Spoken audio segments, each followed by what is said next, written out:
தியானிக்க போகிறது தாவீதை குறித்து. மத்தேயு 1வது அதிகாரம் 6வது வசனத்தில் தாவீது ராஜாவை நாம் பார்க்கிறோம். மத்தேயு 1வது அதிகாரம் 6வது வசனத்தை மத்தேயு அங்கே எழுதும்போது தாவீது ராஜா என்று எழுதியிருக்கிறார். தாவீதை மற்றவர்களை விட தாவீது ராஜா என்று அங்கே மேன்மைப்படுத்தி எழுதியிருக்கிறதை நாம் வாசிக்கிறோம். ஆதாம் முதல் 33வது தலைமுறைதான் தாவீது ராஜா வருகிறார். 33வது தலைமுறை ஆதாமிலிருந்து, தேவனால் படைக்கப்பட்ட ஆதாமிலிருந்து 33வது தலைமுறை தாவீது ராஜா. தாவீது ராஜாவிலிருந்து 31வது தலைமுறை தான் இயேசு கிறிஸ்து வருகிறார். அதிகமாக பைபிளில் இயேசு கிறிஸ்துவனுடைய பெயர் தான் 1528 இடங்களில் நாம் வாசிக்கிறோம். 1528 இடங்களில் வசனங்கள், வார்த்தைகள் இயேசு கிறிஸ்து என்று 1528 இடங்களில் நாம் மொத்த பைபிளிலும் நாம் வாசிக்கிறோம். ஆனால் இந்த தாவீது ராஜா இரண்டாவதாக வருகிறார். 1111 இடங்களில் தாவீதை நாம் வாசிக்கிறோம். அதிகமான பிரசங்கிகள் பிரசங்கம் பண்ணுகிறது இயேசு கிறிஸ்துவுக்கு அடுத்து தாவீதை குறித்து தான் பிரசங்கம் பண்ணுகிறார்கள். அப்படி இன்றைக்கு நாம் தாவீதை குறித்து தான் இன்றைக்கு நமக்கு தேவன் கற்றுத்தந்து இன்றைக்கு இங்கே பேச வைத்திருக்கிறார். 1 சாமுவேல் 16வது அதிகாரம் 11வது வசனம். பைபிள் இருக்கிறவர்கள் பைபிளை புரட்டி பைபிளின் வார்த்தைகளை தியானியுங்கள் அன்பானவர்களே, அது உங்களுக்கு ஆசீர்வாதமாக இருக்கும். உன் பிள்ளைகள் இவ்வளவுதானா என்று ஈசாயை கேட்டான். அதற்கு அவன், இன்னும் எல்லாருக்கும் இளையவன் ஒருவன் இருக்கிறான், அவன் ஆடுகளை மேய்த்து கொண்டிருக்கிறான் என்றான். அப்பொழுது சாமுவேல் ஈசாயை நோக்கி ஆள் அனுப்பி அவனை அழைப்பி, அவன் இங்கே வருமட்டும் நான் பந்து இருக்க மாட்டேன் என்றான். சாமுவேல் சமஸ்த இஸ்ரவேல் தேசத்துக்கும் நியாயாதிபதி, பிரதான ஆசாரியன், தீர்க்கதரிசியாக இருக்கிற ஒரு பெரிய ஒரு தீர்க்கதரிசி. சமஸ்த இஸ்ரவேல் தேசத்துக்கும் ஒரு தீர்க்கதரிசி சாமுவேல். சாமுவேலிடத்தில் தான் கர்த்தர் பேசுவார். இஸ்ரவேல் தேசத்தை முதல் ராஜா சவுல் ராஜா. சவுல் ராஜாவை தள்ளிவிடுகிறார் கர்த்தர். அப்போது சாமுவேல் துக்கித்துக் கொண்டிருப்பார். கர்த்தர் சொல்வார், நீ எதுவரைக்கும் துக்கித்துக் கொண்டிருப்பாய்?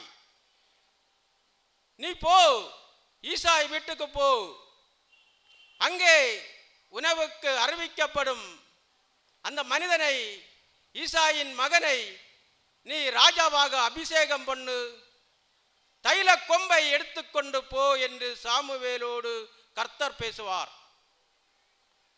சாமுவேல் பதிலாக, கர்த்தாவே, நான் இப்போது அங்கே ராஜாவை அபிஷேகம் பண்ண போனால் சவுல் என்னை கொண்டு போடுவானே, நீ காளையை கொண்டு போ, அங்கே பலியிடப்போ, காளையை கொண்டு பலியிட போகிறேன் என்று சொல்லி போ என்று கர்த்தர் சாமுவேலை சொல்லி அனுப்புகிறார். சாமுவேலுக்கு பயங்கர ஆசை. அடுத்த அரசன் யார்? இன்ன பெயர் ஒன்றும் சொல்லவில்லை. இன்ன பெயர், இன்ன மனிதனை நீ அபிஷேகம் பண்ணு, ஈசாயின் இன்ன மனிதன், இன்ன பெயருள்ள மனிதனை அபிஷேகம் பண்ணு என்று சொல்லி அனுப்பவில்லை. நீ போ, அங்கே நான் காண்பிக்கும் மனிதனை நீ அபிஷேகம் பண்ணு என்று சொல்லி அனுப்புகிறார். சாமுவேலுக்கு ரொம்ப ஆசையாக இருக்கிறது. அடுத்த அரசனை அவனுக்கு பார்க்க வேண்டும். அங்கே போகும்போது பெத்லகேம் என்றுள்ள ஒரு சிறிய ஊர், எப்ராத்தா என்று இன்னும் பேர் உண்டு அதற்கு. பெத்லகேம் ஊர் ஈசாயின் குடும்பத்துக்குத்தான் சாமுவேல் போகிறார். சாமுவேல் போகும்போது காளையை கொண்டு போகிறார். சாமுவேல் கூட லேவி கோத்திரத்தார் போகிறார்கள், ஆரோன் குடும்பத்தார் போகிறார்கள். இவர்களெல்லாம் போகும்போது பெத்லகேம் ஊரில் உள்ள மூப்பர்கள் எல்லாம் தத்தளிப்போடு பார்க்கிறார்கள். ஒரு பெரிய தீர்க்கதரிசி, நியாயாதிபதியாக இருந்தவர், பிரதான ஆசாரியர் வருகிறாரே என்று எல்லோரும் தத்தளிப்போடு இருக்கிறார்கள்.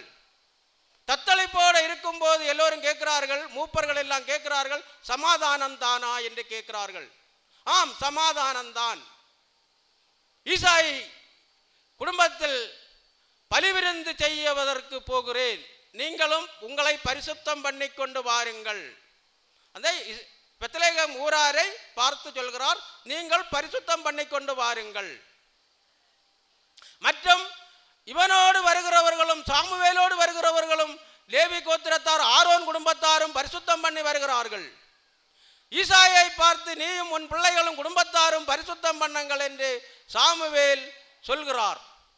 அப்போதுதான் உங்கள் பிள்ளைகளை இங்கே அனுப்பு என்று ஒவ்வொரு பிள்ளைகளாக ஈசாய் அனுப்புவார்.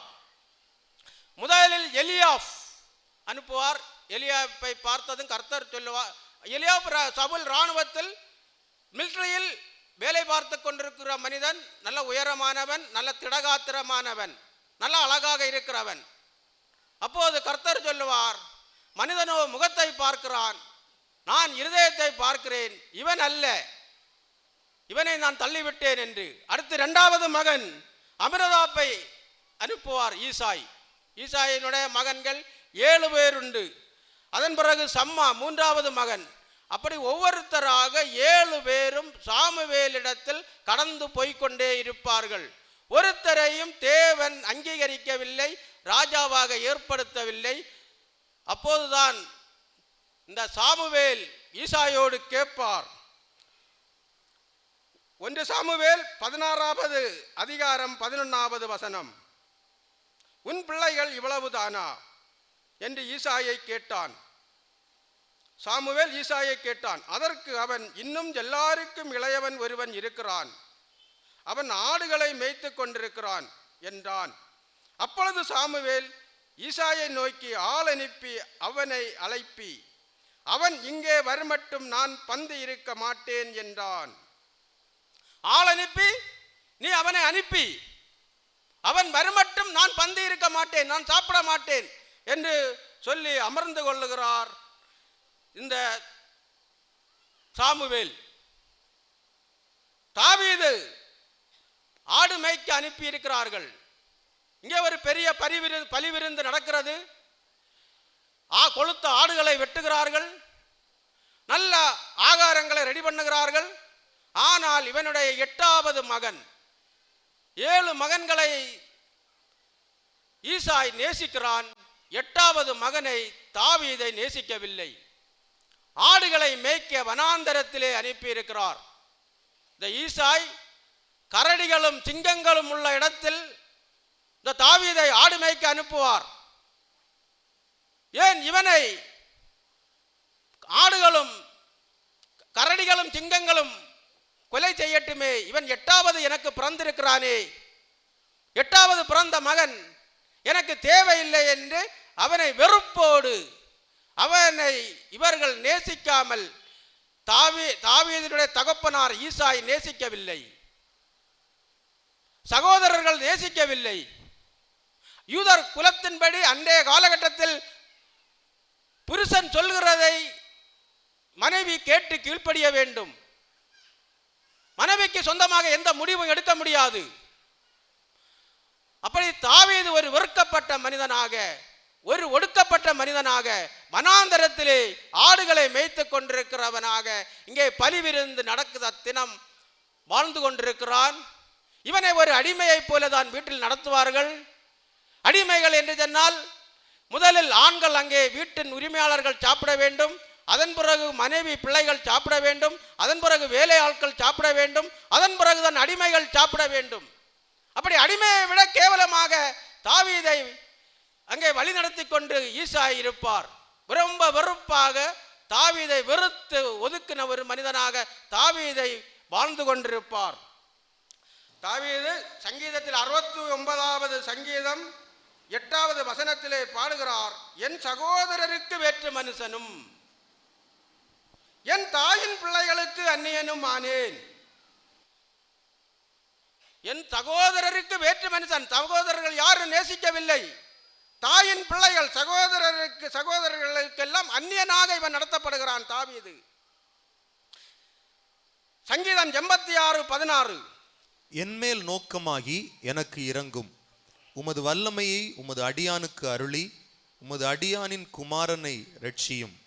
தாவீது கர்த்தரோடு பேசும்போது அடியான் எவ்வளவு தாழ்மையாக தாவீது பேசுகிறார் பாருங்க. ஆடு மேய்த்து கொண்டிருக்கிற காலகட்டத்தில், கர்த்தாவே என்மேல் நோக்கமாகி எனக்கு இரங்கும், உமது வல்லமையை உமது அடியானுக்கு அருளி உமது அடியாளின் குமாரனை ரட்சியும். உமது அடியாளின் குமாரன். தாவீதின் தாயைதான் அடியாள் என்று தாவீதின் தாயாரை ரொம்ப கனப்படுத்தி தாவீது இங்கே பாடுகிறார். இங்கே அடியான். தாவீது ஒரு தாழ்மையாக வாழ்ந்து கொண்டிருக்கிற ஒரு மனிதனை நாம் பார்க்கிறோம். 116வது வசனம், கர்த்தாவே நான் உமது அடியேன். இங்கேயும் கர்த்தாவே நான் உமது அடியேன், நான் உமது அடியாளின் புத்திரனும். தாயார அடியாள், கர்த்தருக்கு அடியாளாக அடியாளின் புத்திரனும், உமது ஊழியக்காரனுமாய் இருக்கிறேன். தேவனுடைய ஊழியக்காரனுமாய் சங்கீதங்களை பாடி உம்மை நாங்கள் மகிமைப்படுத்தி வாழுகிறேன். உமது ஊழியக்காரனுமாயிருக்கிறேன் என்று இங்கே நாம் 116வது சங்கீதத்தில் 16வது வசனத்திலும் வாசிக்கிறோம். 1 சாமுவேல் 16வது அதிகாரம் 12வது வசனம், ஆள் அனுப்பி அவனை அழைப்பித்தான். அவன் சிவந்த மேனியும் அழகிய கண்களும் நல்ல ரூபமுள்ளவனுமாயிருந்தான். அப்பொழுது கர்த்தர், இவன்தான், நீ எழுந்து இவனை அபிஷேகம் பண்ணு என்றார்.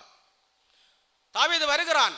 அவன் சிவந்த மேனி, அழகிய கண்கள், நல்ல ரூபமுள்ளவன். ஆடுகளை மேய்த்து திடகாத்திரமாக வனாந்தரத்திலே சிங்கங்களையும் கரடிகளையும் கொலை பண்ணுவான். சிங்கங்கள் கரடிகள் எல்லாம் அங்கே ஆடுகளை அடித்து புசிப்பதற்கு வரும், ஆடுகளை கொலை பண்ணுவதற்கு வரும். அப்போது சிங்கங்களை கொலை பண்ணுவான், கரடிகளை கொலை பண்ணுவான். அப்போது நல்ல திடகாத்திரமான சரீரமாக தாவீதை நாம் இங்கே பார்க்கிறோம். அப்பொழுது கர்த்தர், இவன்தான், நீ எழுந்து இவனை அபிஷேகம் பண்ணு என்றார். கர்த்தர் தாவீதோடு இருக்கிறார். தாவீதின் பக்கத்தில் இருந்து, இவன்தான், நீ எழுந்து இவனை அபிஷேகம் பண்ணு என்றார். அப்பொழுது சாமுவேல் தைல கொம்பை எடுத்து அவனை அவன் சகோதரர் நடுவிலே அபிஷேகம் பண்ணினார். சாமுவேல் தைல கொம்பை எடுத்து அவனை அவன் சகோதரர் நடுவிலே அபிஷேகம் பண்ணினார். சகோதரர்கள் நடுவில் 7 சகோதரர் இருக்கிறார்கள், தகப்பன் இருக்கிறார்கள். இஸ்ரவேல் தேசமே வந்து கூடி நிற்கிறது. பெத்லகேம் ஊரார் நிற்கிறார்கள், லேவி கோத்திரத்தார் இருக்கிறார்கள், ஆரோன் குடும்பத்தார் இருக்கிறார்கள். எல்லார் முன்னிலையும் தைல கொம்பாயில் அபிஷேக தைலத்தை ஊற்றி தலையில் ஊற்றி அபிஷேகம் பண்ணுகிறார்கள். அப்போதுதான் தாவீது பாடுகிறார் 118வது சங்கீதத்தை.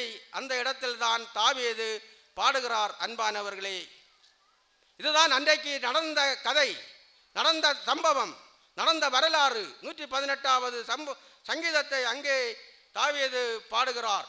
வேதத்தின் நடுப்பகுதியில் வருகிறது தான் இந்த 118வது சங்கீதம். அப்போது இவனை அபிஷேகம் பண்ணினவுடன் எண்ணெய் தலை சரீரம் முழுவதும் பாய்ந்து கொண்டிருக்கும் போது பாடுகிறார் 118வது சங்கீதம். கர்த்தரை துதியுங்கள், அவர் நல்லவர், அவர் கிருபை என்றும் உள்ளது. அவர் கிருபை என்றும் உள்ளதென்று இஸ்ரவேல் சொல்வதாக, அவர் கிருபை என்றும் உள்ளதென்று இஸ்ரவேல் தேசத்து மக்கள் எல்லாரும் சொல்வதாக, அவர் கிருபை என்றும் உள்ளதென்று ஆரோனின் குடும்பத்தார் சொல்வார்கள். ஆரோன் குடும்பத்தார் எல்லாம் வந்திருக்கிறார்கள். அவர் கிருபை என்றும் உள்ளதென்று ஆரோன் குடும்பத்தார் சொல்வார்களாக. நெருக்கத்திலிருந்து கர்த்தரை நோக்கி கூப்பிட்டேன், கர்த்தர் என்னை கேட்டறிடி விசாலத்திலே வைத்தார். ஆடுகளை மேய்த்து இரவு முழுவதும் மிருகங்களிலிருந்து காப்பாற்ற இரவு முழுவதும் தூங்காமல் கவனிக்க வேண்டும், பகல் முழுவதும் வெயிலிலே அவதிப்பட வேண்டும். ரொம்ப நெருக்கமாக நண்பரும் நெருக்கத்தில் வாழ்ந்து கொண்டிருக்கிறார் தாவீது. அதான் சொல்லுகிறார், நெருக்கத்திலிருந்து கர்த்தரை நோக்கி கூப்பிட்டேன், கர்த்தர் என்னை கேட்டருளி விசாலத்திலே வைத்தார். உங்களுக்கு நெருக்கமா, உங்களுக்கு பிரச்சனையா, கர்த்தரை நோக்கி நீங்கள் கூப்பிடுங்கள், கர்த்தர் கண்டிப்பாக உங்களுக்கு உதவி செய்வார். கர்த்தர் என் பட்சத்தில் இருக்கிறார், நான் பயப்படேன். மனுஷன் எனக்கு என்ன செய்வான்? கர்த்தர் என் பட்சத்திலே இருக்கிறார், நான் பயப்படேன். மனுஷன் எனக்கு என்ன செய்வான்? கர்த்தர் இருக்கும்போது எந்த மனிதர்களாலும் உங்களை ஒன்றுமே பண்ண முடியாது, உங்களுக்கு எந்த தீமையும் செய்ய முடியாது. தீமை வருகிறது போல இருக்கும், அது உங்களுக்கு கர்த்தரை நீங்கள் பற்றி பிடித்து கர்த்தரோடு ஜெபித்து வாழுங்கள், அது உங்களுக்கு நன்மையாகத்தான் முடியும். எனக்கு அனுகூலம் பண்ணுகிறவர் நடுவில் கர்த்தர் என் பட்சத்தில் இருக்கிறார், என் சத்துருக்களின் சரிக்கட்டுதலை காண்பேன். மனுஷனை நம்புவதை பார்க்கிலும் கர்த்தர் பேர் பற்றுதலே இருப்பதே நலம். மனுஷனை நாம் நம்புகிறதை பார்க்கிலும் கர்த்தரை நாம் நம்ப வேண்டும். நமக்கு பிரச்சனைகளா, நமக்கு பாடுகளா, நமக்கு கஷ்டங்களா, நமக்கு உபத்திரங்களா, நாம் கர்த்தரோடு ஜெபிக்க வேண்டும். கர்த்தரோடு ஜெபிக்கும் போது கர்த்தர் நமக்கு நெருக்கத்திலிருந்து, பிரச்சனைகளிலிருந்து, எல்லா பிரச்சனைகளிலிருந்தும் நமக்கு விடுதலையை தருவார். பிரபுக்களை நம்புவதை பார்க்கலும் கர்த்தர் பேரில் பற்றுதலாய் இருப்பதே நலம். பிரபுக்கள் அன்றைய காலகட்டத்தில், இன்றைய முன்காலங்களில் ஜமீன்தார், பெரிய இப்போது வசதி படைத்தவர்கள் இருக்கிறது போல அன்றைக்கு நிலக்கிழார்கள், அதிகமான விவசாய நிலங்கள், அதிகமான ஆடு மாடுகள் வைத்திருக்கிறவர்கள் தான் பிரபுக்கள். பிரபுக்களிலிருந்து உதவி கிடைக்காது. இன்றைக்கும் பெரிய பெரிய ஆட்கள் இருக்கிறார்கள், அவர்களிலிருந்து நமக்கு உதவி கிடைக்காது. நமக்கு கர்த்தரிடத்திலிருந்து தான் நமக்கு உதவி கிடைக்கும். எல்லா ஜாதியாரும் என்னை வளைந்து கொள்ளுகிறார்கள், கர்த்தருடைய நாமத்தினால் அவர்களை சங்கரிப்பேன். இப்போது 8வது மகன் தாவீதை அபிஷேகம் பண்ணும்போது மக்கள் எல்லாரும் ஆரவாரத்தோடு தாவீதை அபிஷேகம் பண்ணுகிறார் என்று எல்லோரும் கொந்தளிக்கிறார்கள். அப்போதுதான் தாவீது சொல்லுகிறார், எல்லா ஜாதியாரும் என்னை வளைந்து கொள்ளுகிறார்கள், கர்த்தருடைய நாமத்தினால் அவர்களை சங்கரிப்பேன். என்னை சுற்றிலும் வளைந்து கொள்ளுகிறார்கள், கர்த்தருடைய நாமத்தினால் அவர்களை சங்கரிப்பேன். தேனீக்களை போல வளைந்து கொள்ளுகிறார்கள், முள்ளில் பற்றின நெருப்பை போல அணைந்து போவார்கள், கர்த்தருடைய நாமத்தினால் அவர்களை சங்கரிப்பேன். நான் விழும்படி நீ என்னை தள்ளினாய், கர்த்தரோ எனக்கு உதவி செய்தார். நான் விழும்படி நீ என்னை தள்ளினாய், கர்த்தரோ எனக்கு உதவி செய்தார். தகப்பனை பார்த்து சொல்லுகிறார் தாவீது, நான் விழும்படி நீ என்னை தள்ளினாய், கர்த்தரோ எனக்கு உதவி செய்தார். கர்த்தர் என் பெலனும் என் கீதமும் ஆனவர், அவர் எனக்கு இரட்சிப்பும் ஆனவர். நீதிமான்களுடைய கூடாரங்களில் இரட்சிப்பின் கம்பீர சத்தம் உண்டு, கர்த்தரின் வலதுகரம் பராக்கிரமம் செய்யும். கர்த்தரின் வலதுகரம் உயர்ந்திருக்கிறது, கர்த்தரின் வலதுகரம் பராக்கிரமம் செய்யும். நான் சாவாமல் பிழைத்திருந்து கர்த்தருடைய செய்கைகளை விவரிப்பேன். கர்த்தர் என்னை வெகுவாய் தண்டித்தும் என்னை சாவுக்கு ஒப்பு கொடுக்கவில்லை. நீதியின் வாசல்களை திறவுங்கள், நான் அவைகளுக்குள் பிரவேசித்து கர்த்தரை துதிப்பேன். நீதியின் வாசல்கள் என்று சொன்னால் அன்றைக்கு ஆசரிப்பு கூடாரம், அன்றைக்கு தேவாலயம் கிடையாது, அன்றைக்கு தேவாலயம் ஆசரிப்பு கூடாரம் தான். அதான் நீதியின் வாசல்களை திறவுங்கள். தாவீதுக்கு அபிஷேகம் பண்ணின உடனே அவனுக்கு என்ன, அங்கே ஆசரிப்பு கூடாரம், தேவாலயத்துக்கு போக வேண்டும். அவனுக்கு என்று சொல்லி வேற ஒன்றுமே அவன் கேட்கவில்லை. உணவு கேட்கவில்லை, உடை கேட்கவில்லை, ஒன்றுமே கேட்காமல் கர்த்தருடைய ஆலயத்துக்கு போக வேண்டும் என்றுதான் கேட்கிறார்.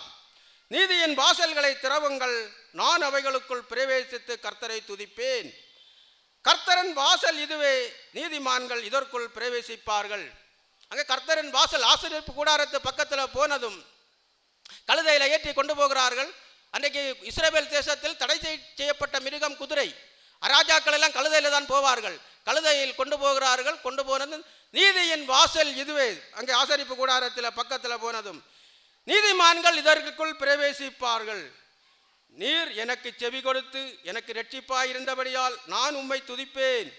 அங்கே போய் கர்த்தரை துதிக்கிறார் தாவீது. வீடு கட்டுகிறவர்கள் ஆகாதென்று தள்ளின கல்லே மூலைக்கு தலைக்கல்லாயிற்று, அது கர்த்தராலே ஆயிற்று, அது நம்முடைய கண்களுக்கு ஆச்சரியமாயிருக்கிறது. எல்லாராலையும் தள்ளப்பட்ட மனிதனை கர்த்தர் இஸ்ரவேல் தேசத்துக்கு ராஜாவாக அபிஷேகம் பண்ணுகிறார். அதான் சொல்ல, என்னை வீடு கட்டுகிறவர்கள் ஆகாதென்று தள்ளின கல் மூலைக்கு தலைக்கல் ஆயிற்று, இஸ்ரவேல் தேசத்துக்கு அவன் ஒரு ராஜாவாக அபிஷேகம் பண்ணது போல நம்மளை யார் யார் ஒதுக்குகிறார்களோ, நம்மளை அநேகர் ஒதுக்குவார்கள், நம்மளை புறக்கணிப்பார்கள். சில குடும்பங்களில் சிலவர்கள் குடும்பத்தில் லெட்டர் வர கல்யாண திருமணத்துக்கு கொடுக்காமல் உங்களை ஒதுக்குவார்கள். நீங்கள் சந்தோஷப்படுங்கள். உங்களை கர்த்தர் அதிகமாக நேசிக்கிறார் என்று நீங்கள் உணர்ந்து கொள்ளுங்கள். யார் யார் யார் மத்தியில் நீங்கள் அதிகமாக ஒதுக்கப்படுகிறீர்களோ, ஒடுக்கப்படுகிறீர்களோ, உங்களை தள்ளுகிறார்களோ அவர்கள் மத்தியில் கர்த்தர் உங்களை உயர்த்துவார். இதில் எந்த சந்தேகமுமே கிடையாது. இது கர்த்தர் உண்டு பண்ணின நாள், இதிலே களி கூர்ந்து மகிழ கடவும். கர்த்தாவே இரட்சியும், கர்த்தாவே காரியத்தை வாய்க்க பண்ணும். கர்த்தருடைய நாமத்தினாலே வருகிறவர் ஸ்தோத்தரிக்கப்பட்டவர். கர்த்தருடைய ஆலயத்திலிருந்து உங்களை ஆசீர்வதிக்கிறோம். இவையெல்லாம் கர்த்தருடைய ஆலயத்திலிருந்து, ஆசரிப்பு கூடாரத்திலிருந்து தாவீது இந்த சங்கீதத்தை பாடுகிறார். கர்த்தர் நம்மை பிரபாசிக்கிற தேவனாயிருக்கிறார். பண்டிகை பலியை கொண்டு போய் பலிபீடத்தின் கொம்புகளில் கயிர்களால் கட்டுங்கள். நீர் என் தேவன், நான் உம்மை துதிப்பேன். நீர் என் தேவன், நான் உன்னை உயர்த்துவேன். கர்த்தரை துதியுங்கள், அவர் நல்லவர், அவர் கிருபை என்றும் உள்ளது. தாவீதை அந்த தேவாலய ஆசரிப்பு கூடாரத்துக்கு உள்ள அனுமதிக்க மாட்டார்கள். 8வது பிறந்த மனிதனானனால அவனை கேவலமான மனிதனாக, அவனை குடும்பத்துக்குள் மதிக்காத ஒரு மனிதனாக, அந்த இஸ்ரவேல் தேசத்தில் பெத்லகேம் ஊராரெல்லாம் வெறுக்கப்பட்டு ஒடுக்கப்பட்ட மனிதனாக இருந்த தாவீதை தான் கர்த்தர் தெரிந்தெடுக்கிறார். உங்களையும் அதே போல யார் யார் வெறுக்கிறார்களோ, யார் யார் ஒதுக்குகிறார்களோ, நீங்கள் கர்த்தருக்கு பிரியமாக வாழுங்கள், கர்த்தரை பற்றி கொள்ளுங்கள். கர்த்தர் உங்களை கண்டிப்பாக அவர்கள் மத்தியில் உங்களை தாவீதை உயர்த்தினது போல உங்களை உயர்த்துவார். 1 சாமுவேல் 17வது அதிகாரம் 34 முதல் 37 வரை. தாவீது சவுலை பார்த்து, உம்முடைய அடியான் என் தகப்பனுடைய ஆடுகளை மேய்த்து கொண்டிருக்கிற போது ஒரு விசை ஒரு சிங்கமும் ஒரு விசை ஒரு கரடியும் வந்து மந்தையில் இருக்கிற ஒரு ஆட்டை பிடித்து கொண்டது. நான் அதை தொடர்ந்து போய் அதை அடித்து அதை அதன் வாய்க்கு தப்புவித்தேன். அது என்மேல் பாய்ந்தபோது நான் அதன் தாடியை பிடித்து அதை அடித்து கொன்று போட்டேன். அந்த சிங்கத்தையும் அந்த கரடியையும் உம்முடைய அடியானாகிய நான் கொன்றேன். விருத்த சேதனமில்லாத இந்த பெலிஸ்தனும் அவைகளில் ஒன்றைப் போல இருப்பான். அவன் ஜீவனுள்ள தேவனுடைய சேனைகளை நிந்தித்தானே என்றான். பின்னும் தாவீது, என்னை சிங்கத்தின் கைக்கும் கரடியின் கைக்கும் தப்புவித்த கர்த்தர் இந்த பெலிஸ்தனுடைய கைக்கும் தப்புவிப்பார் என்றான். தாவீதை பார்த்தீங்களா? தாழ்மையாக அடியான் என்று சொல்லுகிறான் சவுலோடு. அங்கே பெலிஸ்தர்கள் ஏலா பள்ளத்தாக்கிலே சவுல் தான் அப்போது ராஜாவாக இருக்கிறார். பெலிஸ்தர் ஏலா பள்ளத்தாக்கிலே இஸ்ரவேல் ஜனங்களும் யுத்தத்திற்கு ரெடியாகிறார்கள். அந்த பெலிஸ்தனிலிருந்து ஒருத்தன் கோலியாத் என்று சொல்லுகிற மனிதன், அவன் 6 அடிக்கு 6 முழம் 1 ஜான் உயரம், நல்ல உயரம் உள்ளவன். அவனை தினசரி காலை வேளை இரவு வேளை 2 வேளை இந்த இஸ்ரவேல் ஜனங்களிடத்தில், என்னிடத்தில் தனியாக யுத்தம் பண்ண ஜெயிக்க உங்களிடத்தில் யாராவது உண்டா என்று கொக்கரிப்பான். நீங்கள் ஜெயித்தால் நாங்கள் உங்களுக்கு வேலைக்காரர்களாகிறோம், நான் ஜெயித்தால் நீங்கள் எங்களுக்கு அடிமையாக எங்களுக்கு வேலைக்காரர்கள் ஆக வேண்டும் என்று டெய்லி அந்த கோலியாத்து அங்கே கொக்கரித்து கொண்டிருக்கும் போது தாவீது ஒரு விசை அங்கே வரும்போது இதை கண்டு அவனை நான் கொலை பண்ணுகிறேன் என்று சவுலிடத்தில் போவான். நான் அவனை கொலை பண்ணுகிறேன் என்று. அப்போது சவுல், நீ இளைஞனாய் இருக்கிறாய், நீ அவனை கொல்ல முடியுமா என்று சந்தேகத்தோடு கேட்கும் போதுதான் இங்கே தாவீது சொல்கிறார், சவுலை பார்த்து, உம்முடைய அடியான் என் தகப்பனுடைய ஆடுகளை மேய்த்து கொண்டிருக்கிற போது ஒரு விசை ஒரு சிங்கமும் ஒரு கரடியையும் வந்தது, அதை நான் கொன்று போட்டேன். அது அவன் கொன்றதாக சொல்லவில்லை. என்ன சொல்கிறான்? என்னை சிங்கத்தின் கைக்கும் கரடியின் கைக்கும் தப்புவித்த கர்த்தர் இந்த பெலிஸ்தனுடைய கைக்கும் தப்புவிப்பார் என்றான். அங்கே கர்த்தரை தான் முதலிடம் கொடுக்கிறான் தாவீது. ஒரு வெற்றி வரும்போது நாம் அந்த வெற்றி, ஒரு வீடு கட்டுகிறோம், அது கர்த்தரால் வந்தது என்று நாம் ஜெபிக்க வேண்டும். அந்த வெற்றியை நாம் கர்த்தருக்கிடத்தில் அறிக்கையிட்டு கர்த்தரோடு ஜெபிக்கும் போது அடுத்த வெற்றியை கர்த்தர் நமக்கு தருவார். இங்கே சவுலிடத்தில் அவன் பெற்ற வெற்றியை சொல்கிறான். கரடியை கொண்டு போட்டேன், சிங்கத்தை கொண்டு போட்டேன் என்று. அது நான் அல்ல, என்னோடு இருந்து கர்த்தர் கொண்டு போட்டார் என்று தாவீது அங்கே சொல்கிறதை பார்க்கிறோம். அடியான் என்று தாழ்மையாக தாவீதிடத்தில் தாழ்மை இருக்கிறது பாருங்கள். எப்போதும் தாவீதிடத்தில் அடியான் அடியான் என்று சொல்கிறார். தாவீது வெற்றி வரும்போதும் தாழ்மையாக இருக்கிறான், கஷ்டம் வரும்போதும் தாழ்மையாக இருக்கிறதை நாம் தாவீதிடத்தில் நாம் கண்டுகொள்ளுகிறோம். நாமும் அதே போல இந்த தாவீதை பார்த்து நமக்கு பிள்ளைகள் பாஸ் ஆகும் போது இது கர்த்தர் நடத்தினார் என்று நாம் கர்த்தரிடத்தில் துதிக்க வேண்டும். பிள்ளைகளுக்கு ஒரு திருமணம் நடக்கும் போது இது கர்த்தர் நடத்தி தந்தார் என்று நாம் ஜெபிக்க வேண்டும், துதிக்க வேண்டும். அப்போதுதான் அதற்கு அடுத்த வெற்றிகளை கர்த்தர் நமக்கு தருவார். இந்த நன்றிகளை சொல்லும் போதுதான் கர்த்தர் அடுத்த வெற்றிகளை தருவார். நம்முடைய திறமையினால் ஒன்றுமே நமக்கு நடக்காது. என்ன தந்தாலும் நமக்கு வாழ்க்கையில் கஷ்டம் வந்தாலும் நன்மை வந்தாலும் நாம் கர்த்தரை துதித்து வருகிற நன்மைகள் எல்லாம் கர்த்தரோடு ஜெபித்து நன்றி சொல்லி நாம் ஜெபிக்கிறவர்களாக இருக்க வேண்டும். அதே தான் இங்கே தாவீதும் இங்கே சவுலோடு பேசுகிறார். 1 சாமுவேல் 19வது அதிகாரம் 11-12 வசனம். தாவீதை காவல் பண்ணி மறுநாள் காலமே அவனை கொண்டு போடும்படிக்கு சவுல் அவன் வீட்டிற்கு சேவகரை அனுப்பினான்.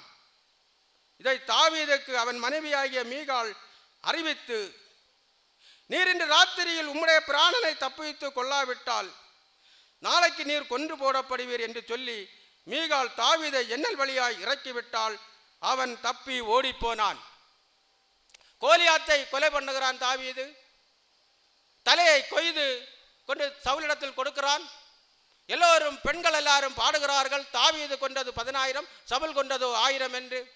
அப்போது சவுலுக்கு தாவீதோடு கோபம் வருகிறது. எல்லோரும் தாவீதை புகழுகிறார்கள். இனி தாவீது தான் அடுத்த அரசன், எப்படியாவது தாவீதை கொலை பண்ண வேண்டும் என்று. அதற்காக ஒரு தடவை ஒரு பிளான் பண்ணுவான். உனக்கு மீகாலை திருமணம் செய்து தர வேண்டும் என்று சொன்னால் 100 பெலிஸ்தரின் நுனித்தோலை கொண்டு வர வேண்டும் என்று. ஆனால் தாவீது போய் பெலிஸ்தரை 200 பேரை வெட்டி 200 நுனித்தோலை கொண்டு கொடுத்து மீகாலை திருமணம் செய்து கொடுப்பான்.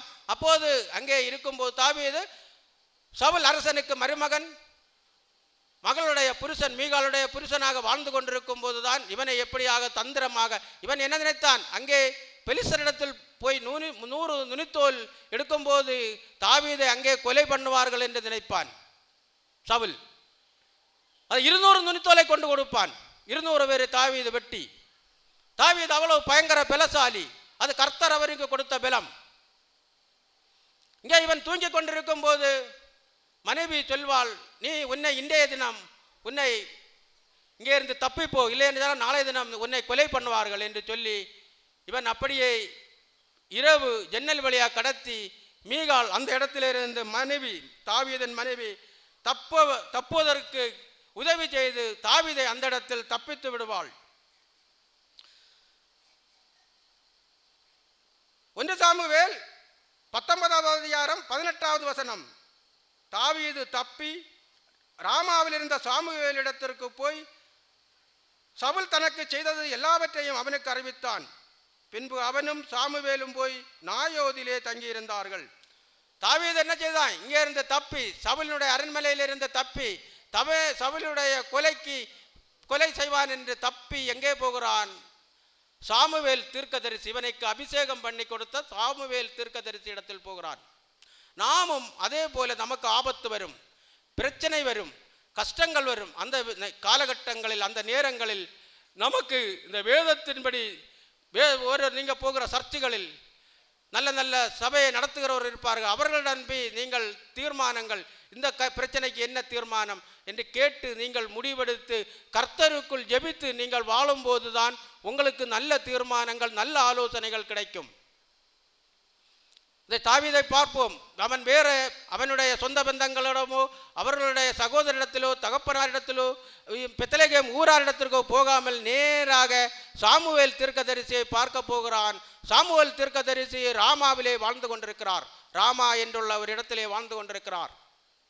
இங்கே நாயோதிலே தங்குகிறார்கள் என்று சொன்னார். சாமுவேல் தீர்க்கதரிசி வேத பாடங்களை எடுத்து மக்களுக்கு போதிக்கிற மனிதனாக வேத பாட வகுப்புகள் நடத்தி, நாயோத் என்று சொன்னால் எபிரேய மொழியிலே ஹாஸ்டல், நாம் இங்கே தமிழில் ஹாஸ்டல் என்று சொல்லுகிறது போல அங்கே எபிரேய மொழியிலே ஹாஸ்டல் என்று சொன்னால் அது நாயோது. அங்கே சாமுவேல் செல்கிறார், சவுலுக்கு இப்போது தெரிய வரும், அவன் இங்கே வருவான், நம்மளை கொண்டு போடுவான், அதனால் நமக்கு இந்த நாயோதிலே போய் தங்கி இருப்போம் என்று அந்த ஹாஸ்டல்லே போய் தங்கி இருக்கிறார்கள். 23வது அதிகாரம் 2-5 வசனங்கள். அப்பொழுது தாவீது, நான் போய் அந்த பெலிஸ்தரை முறியடிக்கலாமா என்று கர்த்தரில் விசாரித்ததற்கு கர்த்தர், நீ போ, பெலிஸ்தரை முறியடித்து கேகிலாவை ரட்சிப்பாய என்று தாவீதுக்கு சொன்னார். ஆனாலும் தாவீதின் மனுஷன் அவரை நோக்கி, இதோ நாங்கள் இங்கே யூதாவிலே இருக்கும்போதே பயப்படுகிறோம், நாங்கள் பெலிஸ்தருடைய சேனைகளை எதிர்க்கிறதற்கு கேகிலாவுக்கு போனால் எவ்வளவு அதிகம் என்றார்கள். அப்பொழுது தாவீது திரும்பவும் கர்த்தரிடத்தில் விசாரித்த போது கர்த்தர் அவனுக்கு உத்தரமாக, நீ எழும்பி கேகிலாவுக்கு போ, நான் பெலிஸ்தரை உன் கையில் ஒப்புக் கொடுப்பேன் என்றார். அப்படியே தாவீது தன் மனுஷரை கூட்டிக் கொண்டு கேகிலாவுக்கு போய் பெலிஸ்தரோடு யுத்தம் பண்ணி அவர்களில் அநேகம் பேரை வெட்டி அவர்கள் ஆடு மாடுகளை ஓட்டிக்கொண்டு போனான். விதமாய் கேகிலாவின் குடிகளை ரட்சித்தான். இங்கே கேகிலாவின் குடிகளை ரட்சிப்பதற்காக அங்கே போக வேண்டும், அங்கே யுத்தம் பண்ண போக வேண்டும். இங்கே யூதாவில் உள்ள ஜனங்கள், இவனோடு தாவீதோடு இருக்கிற ஜனங்கள் எல்லாம் அங்கே போவதற்கு பயப்படுகிறார்கள். அப்போதுதான் தாவீது கர்த்தரோடு விசாரிக்கிறான். தாவீது எப்போதும் கர்த்தரோடு விசாரிக்கிற ஒரு மனிதனாக இருக்கிறான். சவுல் குறிகேட்க அந்த பெண்ணிடத்தில் குறிகேட்க போனான், சவுல் விழுந்தான். அதே போல நாமும் குறிகேட்குவதற்கு அப்படியெல்லாம் நாம் போகக்கூடாது. அப்போது குறிகேட்க போனால் நம் கர்த்தருடைய உதவி நமக்கு கிடைக்காது. நாம் தாவீதை போல நமக்கு பிரச்சனை, அங்கே சவுலிடத்திலிருந்து தப்பி சாமுவேலிடத்தில் போகிறது போலேயும் ஆலோசனை கேட்பதற்கு போனது போலேயும் இங்கே கேகிலாவை ரட்சிப்பதற்காக கர்த்தரிடத்தில் விசாரிக்கிறது போலேயும் நாம் தாவீதை போல நாம் வாழ வேண்டும். 30வது அதிகாரம் 7-8 வசனங்கள். 30வது அதிகாரம் 7-8 வசனங்கள்.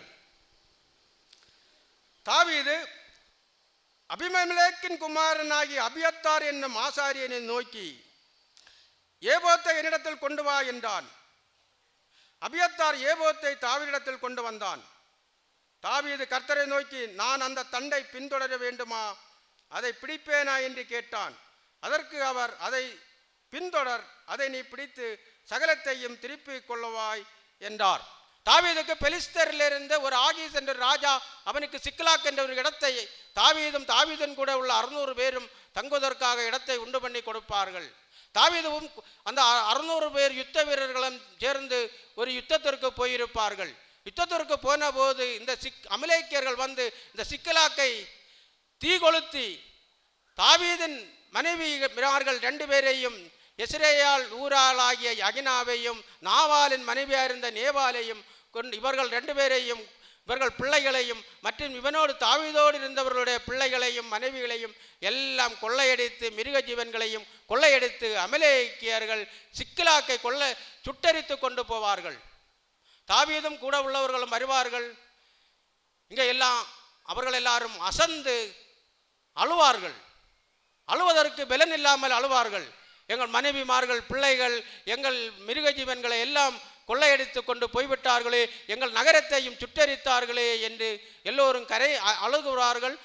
எல்லாருக்கும் தாவீதை கல்லறிய வேண்டும், எல்லாருக்கும் தாவீதை கொண்டு போட வேண்டும். அப்போதுதான் தாவீது கர்த்தருக்குள் திடப்படுகிறான். எந்த சூழ்நிலையிலும் எந்த பிரச்சனையிலும் தாவீது எப்போதும் கர்த்தரையே நோக்கி கொண்டிருக்கிற, பார்த்து கொண்டிருக்கிற, கர்த்தரிடத்தில் விசாரிக்கிற ஒரு மனிதனாக நாம் இங்கே பார்க்கிறோம். தாவீது அமலேக்கின் குமாரனாகி அபியத்தார் என்னும் ஆசாரியனை நோக்கி, ஏபோத்தை என்னிடத்தில் கொண்டு வா என்றான். அபியத்தார் ஏபோத்தை தாவீதினிடத்தில் கொண்டு வந்தான். தாவீது கர்த்தரை நோக்கி, நான் அந்த தண்டை பின்தொடர வேண்டுமா, அதை பிடிப்பேனோ என்று கேட்டான். அதற்கு அவர், அதை பின்தொடர், அதை நீ பிடித்து சகலத்தையும் திருப்பிக் கொள்வாய் என்றார். ஏபோத்திலே கற்கள் இருக்கும். அந்த கற்களிலிருந்து அந்த மின்னல் வரும்போது போக வேண்டாம் என்று பதில் கிடைக்கும். இந்த ஏபோத்தை வைத்திருக்கிறவன் ஆசாரியன். ஆசாரியன் கையில் தான் இந்த ஏபோத் இருக்கும். இந்த ஏபோத்தை கொண்டு வந்து கேட்டு இவன் பின்தொடர்ந்து போகிறான். அவர்களை பிடிப்பதற்கு அங்கே இருந்து அவர்களுக்கு வெற்றியும் கிடைக்கிறது. இவர்கள் கொண்டு போனதை எல்லாம் மீட்டு அடுத்தும் கொள்ளைப் பொருள்களை கொண்டு வருகிறதை நாம் அந்த 1 சாமுவேல் 30வது அதிகாரத்தில் நாம் பார்க்கிறோம்.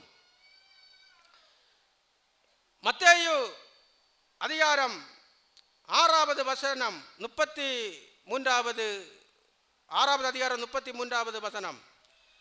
மத்தேயு 6வது அதிகாரம் 33வது வசனம் இவ்வாறு சொல்கிறது: முதலாவது தேவனுடைய ராஜ்யத்தையும் அவருடைய நீதியையும் தேடுங்கள், அப்பொழுது இவைகளெல்லாம் உங்களுக்கு கூட கொடுக்கப்படும்.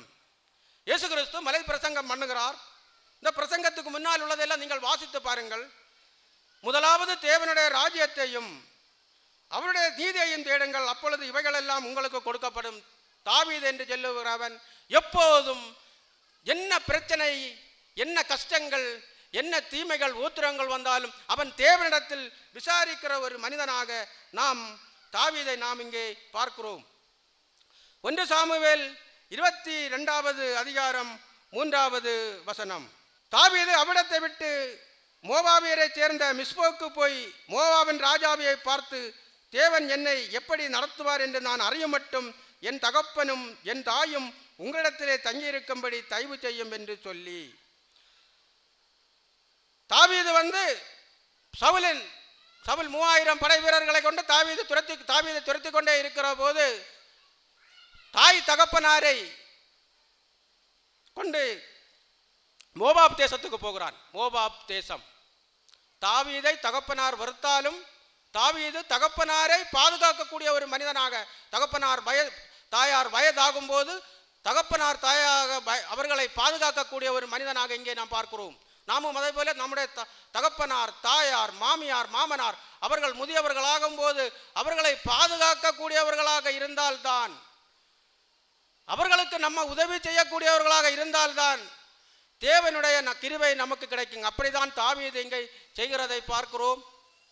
மோவாபிய தேசம் என்று சொன்னால் ரூத்துடைய தேசம். போவாஸ் திருமணம் செய்தது ரூத்தை தான் போவாஸ் திருமணம் செய்கிறார். ஆகையால் மோவாபியர்களுடைய உதவி தாவீதுக்கு கிடைக்கும் என்றுதான் அங்கே தாவீது மோவாபிய ராஜாவிடத்தில் தாய் தகப்பனாரை அங்கே அழைத்து கொண்டு பாதுகாப்பாக வைத்திருக்கும்படி அங்கே வேண்டிக் கொள்கிறார். போவாசுடைய மனைவி ரூத்து, அவள் மோவாபிய தேசத்தை உடையவள். ரூத்து புஸ்தகத்தை நீங்கள் படிக்கும் போது தெரியும். போவாசுடைய மகன் தான் ஓபேத், ஓபேத்துடைய மகன் தான் ஈசாய், ஈசாயுடைய மகன் தான் தாவீது. அப்படித்தான் அங்கே அவனுக்கு உதவி கிடைக்கும் என்று மோவாபிய தேசத்திற்கு போய் மோவாபிய தேசத்து ராஜாவை பார்த்து என் தாயையும் தகப்பனையும் கவனித்துக் கொள்ள சொல்லுகிறதை நாம் பார்க்கிறோம். நாமும் அதே போல தாய், தகப்பன், மாமன், மாமியார், வயதானவர்களை நாம் கவனிக்கும் போதுதான் கர்த்தருடைய கிருபை கிடைக்கும். இது உண்மை அன்பானவர்களே. 1 சாமுவேல் 22வது அதிகாரம் 1 முதல் 3. 1 சாமுவேல் 21வது அதிகாரம் 1 முதல் 3 வசனம். தாவீது நோபில் இருக்கிற ஆசாரியனாகிய அபிமெலேக்கிடத்தில் போனான். அபிமெலேக்கு நடுக்கத்தோட தாவீதுக்கு எதிர்கொண்டு போய், ஒருவரும் உம்மோட கூட வராமல் நீர் ஒண்டியாய் வருகிறது என்ன என்று அவனை கேட்டான். தாவீது ஆசாரியனாகிய அபிமெலேக்கை பார்த்து, ராஜா எனக்கு ஒரு காரியத்தை கட்டளையிட்டு நான் உன்னை அனுப்பின காரியமும் உனக்கு கட்டளையிட்டதும் இன்னதென்று ஒருவரும் அறியாதிருக்க வேண்டும் என்று என்னோட சொன்னார். இன்ன இடத்திற்கு வர வேண்டும் என்று சேவகருக்கு சொல்லி இருக்கிறேன். இப்போதும் உம்முடைய கையில் இருக்கிறது என்ன? 5 அப்பமாகிலும் என்னவாகில் இருக்கிறதை என் கையிலே கொடும் என்றான். தாவீது வந்து ஓடிக்கொண்டே இருக்கிறான். எங்கே சாமுவேல் தீர்க்கதரிசியை பார்த்துவிட்டு தனியாக வந்து கொண்டிருக்கிறான். இந்த நேரத்தில் தனியாக வருகிறான்.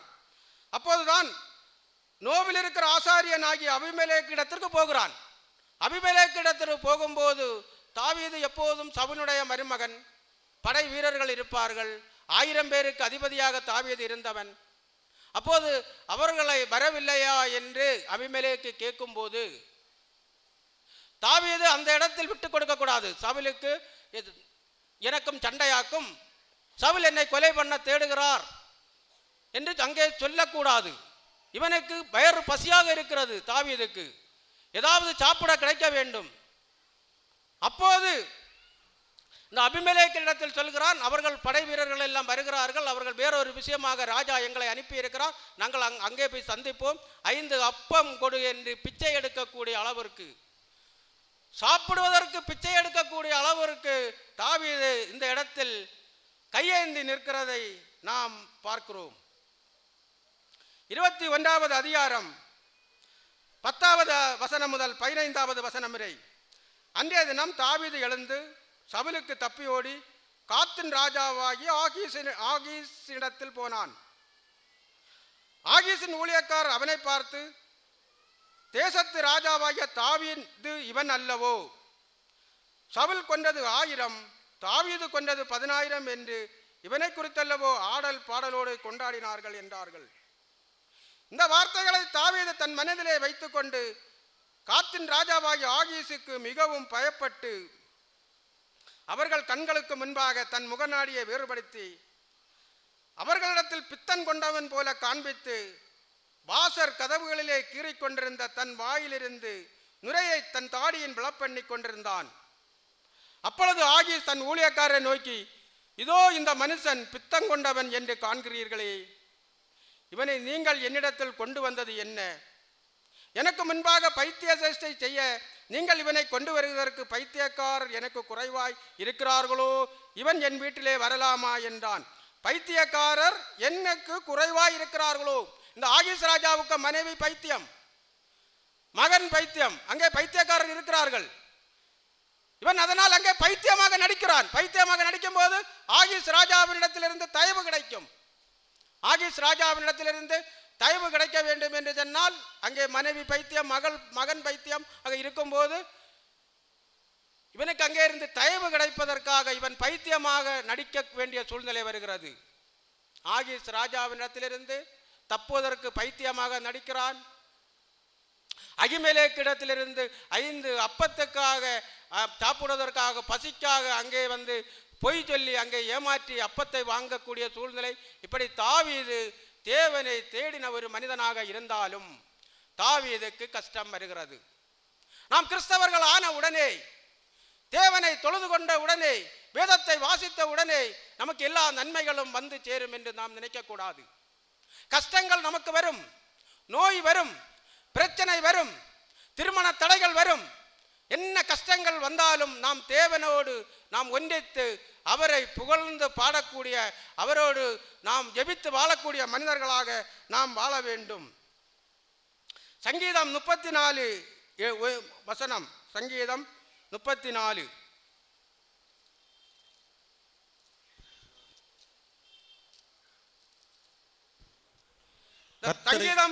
சங்கீதம் 34 இதை படியுங்க, பைபிள் இருக்கிறவர்கள் படியுங்கள். தாவீது அபிமெலேக்கு முன்பாக வேஷம் மாறின போது அவனால் துரத்தி விடப்படுகையில் பாடின சங்கீதம். அதில் எழுதியிருக்கு மேலே. தாவீது அபிமெலேக்கு முன்பாக வேஷம் மாறின போது அவனால் துரத்தி விடப்படுகையில் பாடின சங்கீதம். வேஷம் மாறினா பைத்தியக்காரனாக நடிக்கிறான், அதுதான் வேஷம் மாறினது. இன்னைக்கு பைத்தியக்காரனாக நடிக்கும் போதுதான் கர்த்தரை நான் எக்காலத்திலும் சோத்தரிப்பேன், அவர் துதி எப்போதும் என் வாயில் இருக்கும். பார்த்தீங்களா? அப்பத்துக்கு வேண்டி பிச்சை எடுக்க வேண்டிய சூழ்நிலை, பைத்தியக்காரனாக வேஷம் மாற வேண்டிய சூழ்நிலை. தாவீதுடைய உயிரை அவனுக்கு காப்பாற்றுவதற்காக அந்த நேரத்திலும் அவன் கர்த்தரை நான் எக்காலத்திலும் ஸ்தோத்தரிப்பேன், அவர் துதி எப்போதும் என் வாயில் இருக்கும். கர்த்தருக்குள் என் ஆத்துமா மேன்மை பாராட்டும், சிறுமைப்பட்டவர்கள் அதை கேட்டு மகிழ்வார்கள். என்னோட கூட கர்த்தரை மகிமைப்படுத்துங்கள், நாம் ஒருமித்து அவர் நாமத்தை உயர்த்துவோமாக. நான் கர்த்தரை தேடினேன், அவர் எனக்கு செவி கொடுத்து என்னுடைய எல்லா பயத்துக்கும் என்னை நீங்களாக்கி விட்டார். அவர்கள் அவரை நோக்கி பார்த்து பிரகாசம் அடைந்தார்கள், அவர்கள் முகங்கள் வெட்கப்படவில்லை. மோசே தேவனோடு ஜெபித்து 40 நாள் இருக்கும்போது முகம் பிரகாசம் அடைந்தது, மோசே வெட்கப்படவில்லை. அதுதான் இங்கே பாடுகிறார். இந்த ஏழை கூப்பிட்டான், கர்த்தர் கேட்டு அவனை அவன் இடுக்கண்களுக்கெல்லாம் நீங்களாக்கி ரட்சித்தார். இந்த ஏழை தாவீது ஏழை, அப்பத்துக்கு வழி இல்லாதவன், வேஷம் மாறுகிறவன், தன் உயிரை காப்பாற்றுவதற்காக இந்த சங்கீதத்தை அந்த நேரத்தில் தான் 34வது சங்கீதத்தை தாவீது இங்கே பாடுகிறார். பிலிப்பியர் 4வது அதிகாரம் 11, 12, 13. என் குறைச்சலினால் நான் இப்படி சொல்லுகிறதில்லை, ஏனில் நான் எந்த நிலைமையில் இருந்தாலும் மன ரம்மியமாய் இருக்க கற்றுக்கொண்டேன். பவுல் அப்போஸ்தலர் ஒரு கோடீஸ்வரன். அவர் எவ்வளவோ இயேசு கிறிஸ்துவுக்கு வேண்டி கஷ்டப்பட்ட ஒரு மனிதன். அதான் அவர் இங்கே எழுதுகிறார். பிலிப்பியருக்கு எழுதும் போது, தாழ்ந்திருக்கவும் எனக்கு தெரியும், வாழ்ந்திருக்கவும் எனக்கு தெரியும், எவ்விடத்திலும் எல்லாவற்றிலும் திருப்தியாயிருக்கவும் பட்டினியாயிருக்கவும் பரிபூர்ணமடையவும் குறைபடவும் போதிக்கப்பட்டேன். யார் போதிச்சது? இயேசு கிறிஸ்து இந்த பவுல் அப்போஸ்தலருக்கு போதித்து கொடுத்திருக்கிறார். இயேசு கிறிஸ்து பவுல் அப்போஸ்தலருக்கு போதித்து கொடுத்திருக்கிறார். தாழ்ந்திருக்கும் போது சிரித்துக் கொண்டிருக்க வேண்டும், வாழ்ந்திருக்கும் போதும் நாம் சிரித்துக் கொண்டிருக்க வேண்டும். எந்த இடத்திலும் எல்லாவற்றிலும் திருப்தியாயிருக்கவும் பட்டினியாயிருக்கவும் பரிபூரணமடையவும் குறைபடவும் போதிக்கப்பட்டேன். நமக்கு உணவு இல்லையா? அன்றைக்கும் நாம் சந்தோஷமாக மகிழ்ச்சியாக இருக்க வேண்டும். நல்ல பிரியாணி கிடைக்கிறதா? அன்றைக்கும் நாம் மகிழ்ச்சியாக, ஒரே போல பிரியாணி கிடைக்கிற அன்றைக்கு எப்படி நாம் மகிழ்ச்சியாக இருக்கிறோமோ, உணவு இல்லாத அன்றும் நாம் மகிழ்ச்சியாக இருக்க வேண்டும். நாம் கர்த்தரை பார்த்து முறுமுறுக்க கூடாது. முறுமுறுப்பு பெரிய ஒரு சாபம். நேற்றைக்கு வரை நமக்கு நன்றாக கர்த்தர் நடத்தினாரே, இன்றைக்கு ஒரு நாள் நம்ம ஆகாரம் இல்லையா? அதை நாம் பொறுமையோடு நாம் இருக்க வேண்டும். நேற்றைக்கு ஆகாரம் சாப்பிட்ட போது எவ்வளவு சந்தோஷமாக இருந்தோமோ, அதே போல் இன்றைக்கு நாம் சந்தோஷமாக இருக்க வேண்டும். இன்றைக்கு நாம் சொகுசு கட்டிலே படுக்கிறோம், நாளைக்கு பேன் ஒன்றும் இல்லாத கட்டாந்தரையில் படுக்கும் போதும் நாம் முறுமுறுப்பு இல்லாமல் நாம் வாழ வேண்டும். அப்போதுதான் தேவனுக்கு அது பிரியமாக இருக்கும். என்னை பலப்படுத்துகிற கிறிஸ்துவனாலே எல்லாவற்றையும் செய்ய எனக்கு பிரியமுண்டு. பவுல் அப்போஸ்தலருக்கு எல்லா பலனும் வருகிறது, அவரை பலப்படுத்துகிற கிறிஸ்துவினால் வருகிறது. நமக்குள்ள கிறிஸ்து வாசம் பண்ணும்போது, நமக்கு பிரச்சனைகள் வரும்போது, பாடுகள் வரும்போது நமக்கு நிம்மதி ஒன்றும் போகாது. நாம் மகிழ்ச்சியாக தான், சந்தோஷமாக தான் இருப்போம். அதற்குத்தான் நாம் கர்த்தரை, கிறிஸ்து இயேசுவை நாம் தேட வேண்டும். கிறிஸ்து இயேசுவுக்கு பிரியமாக வாழ வேண்டும். வேதத்தை வாசிக்க வேண்டும்.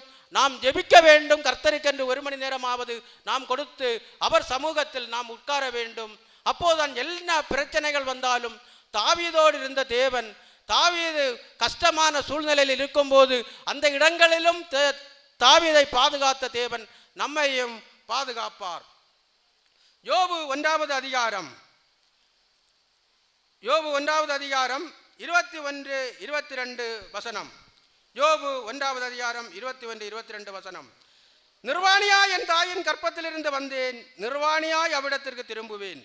கர்த்தர் கொடுத்தார், கர்த்தர் எடுத்தார், கர்த்தருடைய நாமத்துக்கு ஸ்தோத்திரம் என்றான். இவை எல்லாவற்றிலும் யோபு பாவம் செய்யவும் இல்லை, தேவனை பற்றி குறை சொல்லவும் இல்லை. ஒரு நீதிமானாக வாழ்ந்த, எந்த பாவமும் செய்யாத, தினசரி தகன பலியிட்டு, பிள்ளைகள் பாவம் செய்தாலும் அவர்களுக்காக தகன பலிகளை செலுத்தி நீதிமானாக வாழ்ந்த தேவன் யோபு. எல்லாம் இழந்தபோது, ஆடு மாடுகள், விளை நிலங்கள், வீடு, பிள்ளைகள் எல்லாம் இழந்த போதும் அவன் கர்த்தரை துதிக்கிற ஒரு மனிதனாக வாழ்ந்தான். நாமும் என்ன பிரச்சனைகள், என்ன கஷ்டங்கள் என்ன வந்தாலும் கர்த்தரை துதித்து கர்த்தருக்குள் மகிழ்ந்து நாம் வாழ வேண்டும். அப்போஸ்தலர் 16, 25 வசனம்.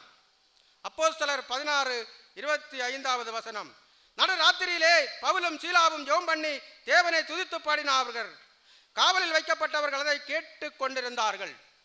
பவுலும் சீலாவும் இவர்களை அங்கே சிறைபிடித்து ஒரு ஜெயிலில் அடைக்கிறதை நாம் இந்த அப்போஸ்தலர் இந்த 16வது அதிகாரத்திலே நாம் வாசிக்கிறோம். அவர்கள் தொழுமரத்திலே கால்களை கட்டி ஜெயிலிலே போட்டிருக்கிறார்கள். அந்த நேரத்தில் அவர்கள் கவலைப்படாமல் பவுலும் சீலாவும் சேர்ந்து கர்த்தரை துதித்து இரவு நேரத்தில் பாடுகிறார்கள். தொழுமரத்திலிருந்து சங்கிலிகளால் அவர்கள் விடுதலையாகி அவர்கள் சிறைச்சாலையிலிருந்து வெளியே வருகிறார்கள். அந்த இடத்திலும் அவர்கள் கர்த்தரையே தான் துதிக்கிறார்கள். நாமும் என்ன பிரச்சனை, அதான் என்ன பிரச்சனை வந்தாலும், எது வந்தாலும் கர்த்தரை முழுவதுமாக நீங்கள் நம்புங்கள், கர்த்தரை முழுவதுமாக பற்றி பிடியுங்கள், வேதத்தை வாசியுங்கள். கர்த்தர் உங்களை பாதுகாப்பார், கர்த்தர் உங்களை ஆசீர்வதிப்பார், கர்த்தர் உங்கள் வறுமையிலிருந்து உங்களை விலக்குவார், கர்த்தர் உங்களை ஆசீர்வதிப்பார் என்று சொல்வதில் எந்த சந்தேகமுமே இல்லை. 1 சாமுவேல் 27வது வசனம். 1 சாமுவேல் 30:27 வசனம். யார் யாருக்கு அனுப்பினான் என்றால், பெத்தேலில் இருக்கிறவர்களுக்கும், தெற்கான ராமோத்தில் இருக்கிறவர்களுக்கும், யாத்தீரில் இருக்கிறவர்களுக்கும். சிக்லாக்கை கொள்ளையடித்து போனபோது அமலேக்கியர்களை போய் கொள்ளையடித்து கொள்ளை பொருள்களை கொண்டு வந்து, இந்த தாவீது கொள்ளை பொருள்களை எல்லாம் கொண்டு வருவான். 1 சாமுவேல் 30வது அதிகாரத்தை நீங்கள் வாசித்து பாருங்கள் வீட்டில் போய். கொள்ளையடித்து கொண்டு வந்து இவன் பங்கு கொடுப்பான். யாருக்கு கொடுப்பான்? முதல்ல பெத்தேலில் இருக்கிறவர்களுக்கு. பெத்தேல் தேவனுடைய வீடு. பெத்தேலிலே தான் உடன்படிக்கை பெட்டியை 1 சாமுவேல் 7வது அதிகாரம் 1வது வசனத்தை நாம் வாசிக்கும் போது தெரியும். 1 சாமுவேல் 7வது அதிகாரம் 1வது வசனம். அப்படியே கீரியாத் யாரீமின் மனுஷர் வந்து கர்த்தருடைய பெட்டியை எடுத்து மேட்டின் மேல் இருக்கிற அபினதாபின் வீட்டிலே கொண்டு வந்து வைத்து கர்த்தருடைய பெட்டியை காக்கும்படிக்கு அவன் குமாரனாகிய எலெயாசாரை பரிசுத்தம் படுத்தினார்கள். கீரியாத் யாரீமிலே உடன்படிக்கை பெட்டி இருக்குது. ஆசரிப்பு கூடாரம் இன்னொரு இடத்துல இருக்குது. அப்போதான் இந்த கீரியாத் யாரீமிலே தான் பெத்தேல் என்றுள்ள அந்த ஊர், பெத்தேல் ஊருக்குள்ளதான் இந்த கீரியாத் யாரீம் என்றுள்ள இடம் வரும். நமக்கு இப்போது பாகோடு என்றுள்ள என்ற இடத்தில் மொத்தம் பாகோடு என்று சொன்னால் ஒரு இப்போ உதாரணமாக ஆழ்விளை பாகோடில் வருகிறது. இதே மாதிரி பெத்தேல் என்ற இடத்தில் கீரியாத் யாரீம் என்ற இடத்துல தான் இந்த உடன்படிக்கை பெட்டி இருக்கிறது. அந்த உடன்படிக்கை பெட்டி இருக்கிற இடத்தில் உள்ளவர்களுக்கு ஒரு பங்கை கொடுக்கிறான், கொள்ளை பொருள்களை.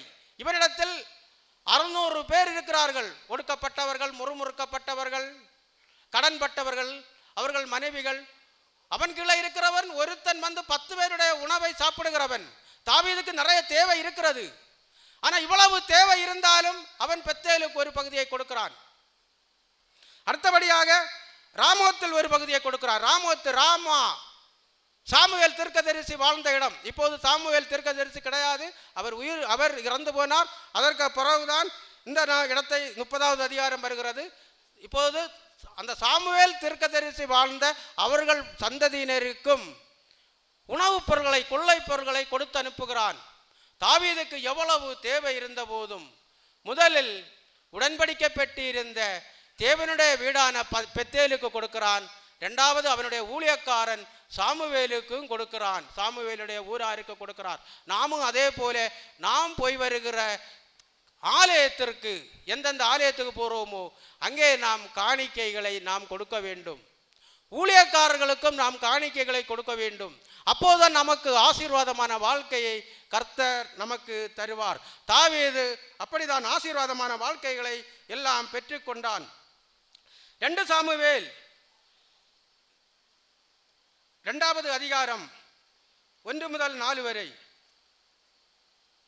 பின்பு தாவீது கர்த்தரை நோக்கி, நான் யூதாவின் பட்டணங்கள் ஒன்றிலே போய் இருக்கலாமா என்று விசாரித்தான்.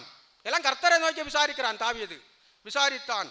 அதற்கு கர்த்தர் போ என்றார். எவ்விடத்திற்கு போகலாம் என்று தாவீது கேட்டதற்கு அவர் எப்ரோனுக்கு போ என்றார். எப்ரோன் யூதா தேசத்தில் உள்ள ஒரு பகுதிதான் எப்ரோன். அப்படியே தாவீது தன் 2 மனைவிகளாகிய இஸ்ரவேல் ஊராளான அகினாவாமோடும் நாபாலின் மனைவியாயிருந்த கர்மேல் ஊராளான அபிகாயிலோடும் கூட அவ்விடத்திற்கு போனான். அன்றியும் தன்னோடு இருந்த மனுஷரையும் அவர்கள் குடும்பங்களையும் கூட்டிக் கொண்டு போனான். அவர்கள் எப்ரோனின் சிற்றூர்களிலே குடியேறினார்கள். அப்பொழுது யூதாவின் மனுஷர் வந்து அங்கே தாவீதை யூதா வம்சத்தாரின் மேல் ராஜாவாக அபிஷேகம் பண்ணினார்கள். யூதா தேசம் எப்ரோனிலே இவன் போகிறான். கர்த்தரிடத்தில் கேட்டு கர்த்தர் போக சொல்கிறார். அங்கேயும் வந்து ராஜாவாக வந்து அபிஷேகம் பண்ணுகிறார்கள். யூதா தேசத்தார் வந்து ராஜாவாக அபிஷேகம் பண்ணுகிறார்கள். சாமுவேலும் வந்து அபிஷேகம் பண்ணுகிறார். எங்கே? ஈசாய் வீட்டிலே பெத்லெகேமிலே. இங்கேயும் இந்த யூதா கோத்திரத்தார் வந்து யூதா தேசத்தின் தலைவராக அபிஷேகம் பண்ணுகிறார்கள். தாவீது யாரையும் தேடி போகிறதை நாம் பார்க்க முடியவில்லை. 2 சாமுவேல் 5வது அதிகாரம் 3வது வசனம் முதல் 3 முதல் 5 வரை. 2 சாமுவேல் 5வது அதிகாரம் 3 முதல் 5 வரை. இஸ்ரவேலின் மூப்பர் எல்லாரும் எப்ரோனிலே ராஜாவினிடத்தில் வந்தார்கள். எப்ரோன் யூதா தேசத்திலே ஒரு பகுதிதான் எப்ரோன். தாவீது ராஜா எப்ரோனிலே கர்த்தருக்கு முன்பாக அவர்களோடு உடன்படிக்கை பண்ணின பின்பு அவர்கள் தாவீதை இஸ்ரவேலின் ராஜாவாக அபிஷேகம் பண்ணினார்கள். மொத்த இஸ்ரவேல் தேசம், யூதா தேசம், இஸ்ரவேல் தேசம், இஸ்ரவேல் வடநாடு, யூதா தென்னாடு, மொத்த இஸ்ரவேல் தேசத்துக்கும் அபிஷேகம் பண்ணினார்கள். தாவீது ராஜாவாகும் போது 30 வயதாயிருந்தான். அவனுக்கு அபிஷேகம் பண்ணும்போது 17 வயது. தைல கொம்பினால் சாமுவேல் ஈசாய் வீட்டில் போய் தாவீதை அபிஷேகம் பண்ணும்போது 17 வயது. 13 வருடம் அவன்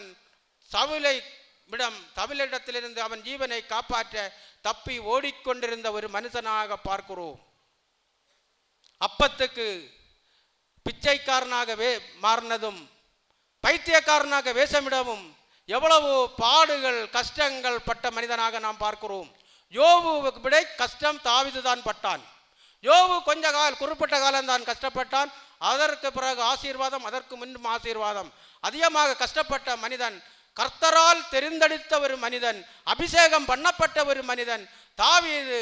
17 வயது முதல் 30 வயது வரை எவ்வளவு பாடுபட்டிருக்கிறான் பார்த்தீங்களா? எவ்வளவு பாடுபட்டாலும் கர்த்தர் அபிஷேகம் பண்ண மனிதனை ராஜாவாக்கினார். தாவீது ராஜாவாகும் போது 30 வயதாயிருந்தான். அவன் 40 வருஷம் ராஜபாரம் பண்ணினான். அவன் எப்ரோனிலே யூதாவின் மேல் 7 வருஷமும் 6 மாதமும், எருசலேமிலே சமஸ்த இஸ்ரவேலின் மேலும் யூதாவின் மேலும் 33 வருஷமும் ராஜபாரம் பண்ணினான். 40 வருஷம் அரசனாக தாவீது அரசனாக வாழுகிறான். 2 சாமுவேல் 5வது அதிகாரம் 10வது வசனம். தாவீது நாளுக்கு நாள் விருத்தி அடைந்தான். தாவீது நாளுக்கு நாள் விருத்தி அடைந்தான். சேனைகளின் தேவனாகிய கர்த்தர் அவனோடு கூட இருந்தார். சேனைகளின் கர்த்தராகிய தேவன் தாவீதோடு இருந்து தாவீதை அரசனாக சமஸ்த இஸ்ரவேலுக்கும் அரசனாக்கினான். ஏன்? தாவீது தேவனுக்கு பிரியமான இருதயமான மனிதனாக, தேவனுக்கு பிரியமான மனிதனாக, தேவனுடைய இருதயமும் தாவீதுடைய இருதயமும் ஒன்றாக இசைந்திருந்தது. எவ்வளவு பாடுகள் கஷ்டங்கள் பிரச்சனைகள் வந்தபோதும் அவன் தாவீது எந்த இடத்திலும் தேவனை முறுமுறுக்கவில்லை. கஷ்டம் வருகிற போதிலும் தேவனை துதித்து பாடுகிறதை நாம் காண்கிறோம். நமக்கும் பிரச்சனைகளா, பாடுகளா, கஷ்டங்களா, நம்ம அவமானப்படுகிறோமா? யார் நம்மளை நிந்தித்தார்களோ அந்த இடத்தில் நம்மை தேவன் உயர்த்துவார். நாம் தேவனை துதித்து தேவனுக்கு பிரியமாக வாழும்போது தேவன் நம்மளை உயர்த்துவார். நாம் அனைவரும் எழுந்து ஜெபிப்போமாக. கர்த்தாவே ஸ்தோத்திரம் அப்பா. இந்த மாசத்திலும் இந்த கூடுகையை எங்களுக்கு நீர் நடத்தி தந்து என்னோடு இருந்து பேசினீரே அப்பா, உமக்கு ஸ்தோத்திரம்.